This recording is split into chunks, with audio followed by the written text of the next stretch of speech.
बिस्मिल्लाहिर्रहमानिर्रहीम।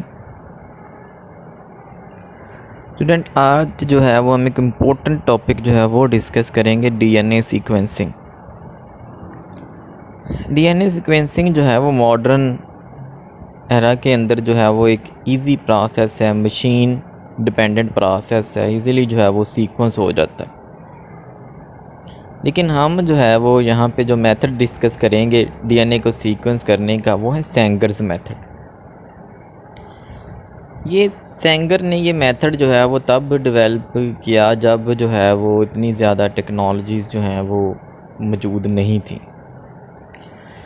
सेंगर्स मेथड के अंदर इस्तेमाल होने वाले सबसे पहले तो हम इंग्रेडिएंट्स देखेंगे कि क्या कुछ चाहिए कि हम डीएनए को सीक्वेंस कर सकें बाय सेंगर्स मेथड।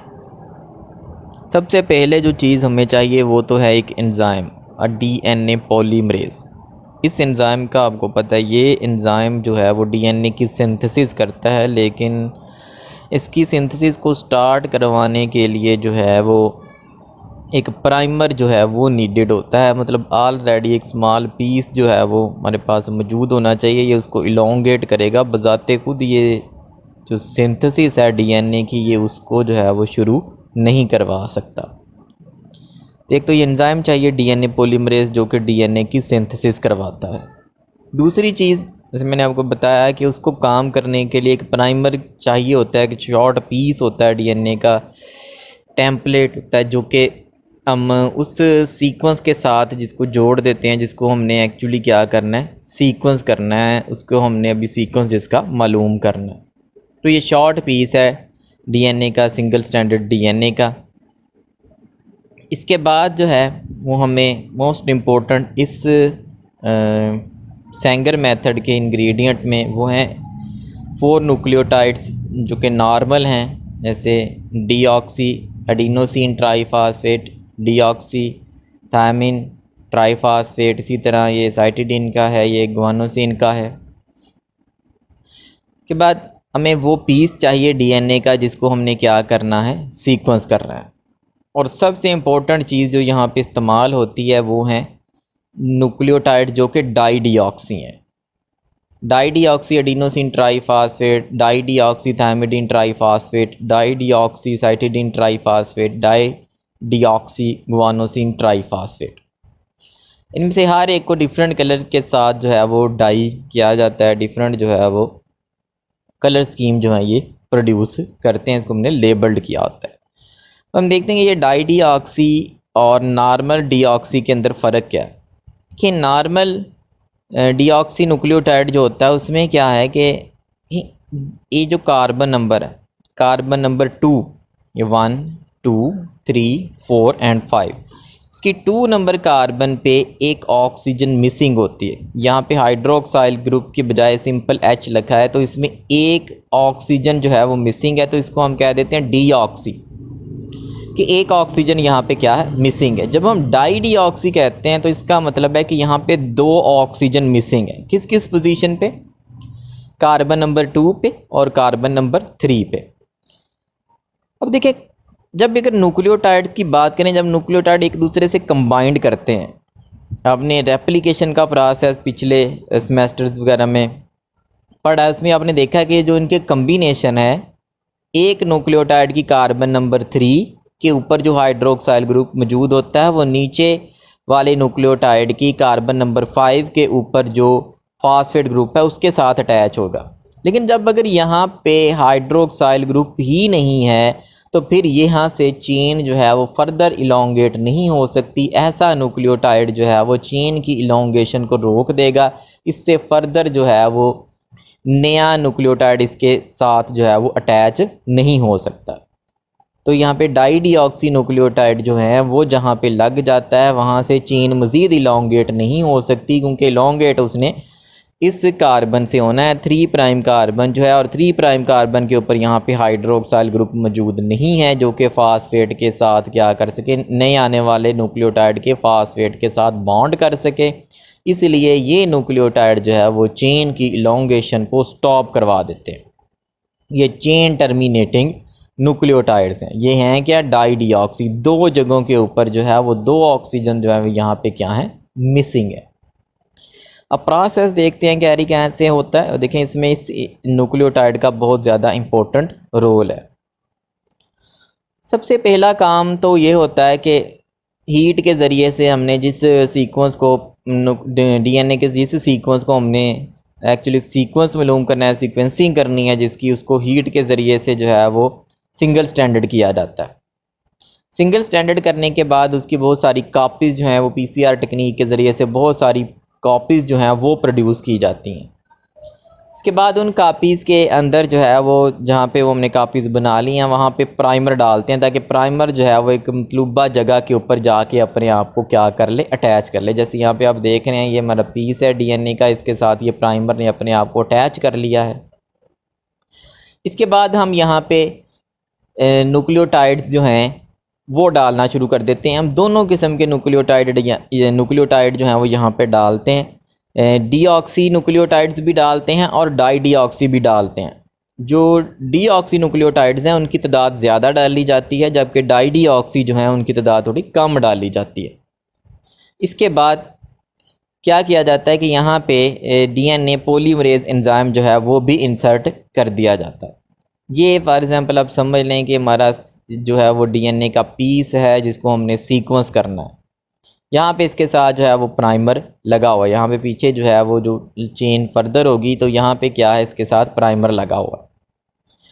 अब जो यहाँ पे हमने न्यूक्लियोटाइड डाले हैं वो दो तरह के हैं, कुछ डाई डीऑक्सी हैं और कुछ जो हैं वो सिंपल डीऑक्सी हैं। मतलब डीऑक्सी जो है वहाँ से चेन इलोंगेट कर सकती है, डाई डीऑक्सी जो है वहाँ से चेन जो है वो इलोंगेट नहीं कर सकती। यहाँ पे हमने थायमिडिन डाई डीऑक्सी जो है वो इसको रेड में लेबल किया है, इसी तरह एडिनोसिन को ब्लू में लेबल किया है, गुआनोसिन को येलो में लेबल किया है, जबकि साइटिडिन को हमने ग्रीन से लेबल किया। दूसरे ये नॉर्मल न्यूक्लियोटाइड्स हैं। अब जब डीएनए पॉलीमरेज यहाँ पे डाल दिया है, आरएनए प्राइमर डाला, इस तरह की बहुत सारी कापीज़ वहाँ पे मौजूद हैं, तो यहाँ पे आरएनए प्राइमर सब के साथ अटैच है, डीएनए पॉलीमरेज बहुत सारे डाल दिए, तो सारी कापीज़ जो हैं उनकी इलोंगेशन स्टार्ट हो जाती है। तो बहुत सारे जो हैं वो वहाँ पे पीसीज बनते हैं डिफरेंट साइज़ के। देखिए फॉर एग्जांपल अगर यहाँ पे जब इसके कम्प्लीमेंट्री सीक्वेंस लगना स्टार्ट होता है तो फॉर एग्जांपल पहला न्यूक्लियोटाइड यहाँ पे अगर डाई डीऑक्सी लग गया, थायमीन लगना है, एडेनिन के अगेंस्ट कौन सा लगना है, थायमीन। अगर तो यहाँ पे पहला ही थायमिडिन जो है वो ऐसा लग गया जो कि डाई डीऑक्सी, ये बाय चांस इवेंट है, यहाँ पे पहला न्यूक्लियोटाइड ही ऐसा लग गया जो कि क्या था, डाई डीऑक्सी है, तो ये चेन फर्दर इलोंगेट नहीं कर सकेगी, ये यहीं पे अपने आप को क्या कर लेगी, स्टॉप कर लेगी। हमें स्मॉलेस्ट पीस जो है वो ये हमें मिलेगा डीएनए का, जो सबसे ज़्यादा लाइट वेट होगा, सबसे छोटा। दूसरी दफ़ा हम कंसिडर करें, ऐसे भी हो सकता है कि ये थायमीन नॉर्मल लगा है लेकिन फिर साइटोसिन जो है वो डाई डीऑक्सी लग गया।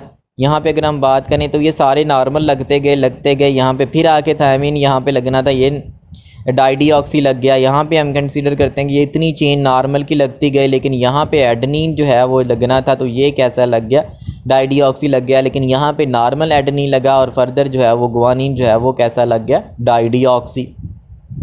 इसी तरह ये डिफरेंट चेन लेंथ जो है वो हमारे पास आ जाएंगी, कभी किसी जगह पे डाई डीऑक्सी लग जाएगा, कभी किसी पोजीशन पे आके लग जाएगा। फॉर एग्जांपल यहाँ पे चांस इवेंट है कि यहाँ पे थायमीन जो है वो डाई डीऑक्सी नहीं बल्कि डीऑक्सी लगा, और साइटिडिन जो है वो भी डीऑक्सी लगा, गुआनोसिन जो है वो भी डीऑक्सी लगा, एडेनिन जो है वो भी डीऑक्सी लगा, लेकिन यहाँ पे जो एडेनिन लगना था वो कैसा लग गया, डाई डीऑक्सी।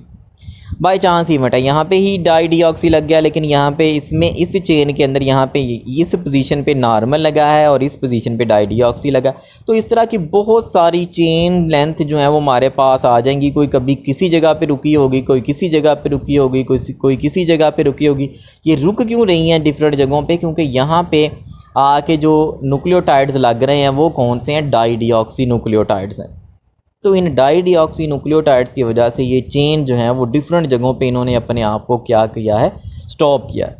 तो अब हमारे पास डिफरेंट लेंथ की जो है वो चेन आ चुकी हैं, जिसमें डिफरेंट किस्म के लेबल्ड हमारे पास न्यूक्लियोटाइड जो हैं वो जगह जगह पे लग चुके हैं।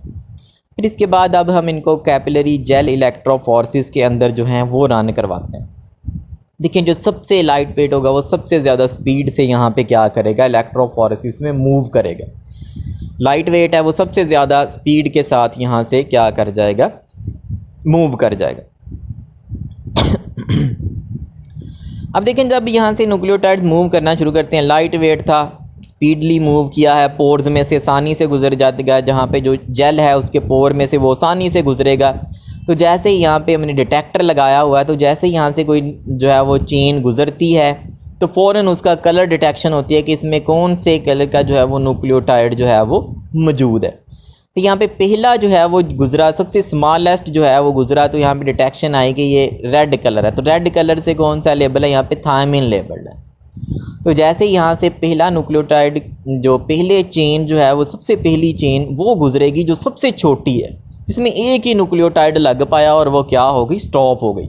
तो सबसे पहली वो गुजरेगी। जैसे ही वो गुजरेगी तो उसके ऊपर जो न्यूक्लियोटाइड लगा है वो डिटेक्ट कर लिया जाएगा। देखें इसके ऊपर सिर्फ एक डाईडिऑक्सी लग सकता है, हर एक चेन में एक डाईडिऑक्सी लग सकता है, क्योंकि जहाँ पे डाईडिऑक्सी लग गया वहाँ पे तो चेन स्टॉप हो जाएगी, उससे फर्दर तो वो इलोंगेट नहीं कर पाएगी।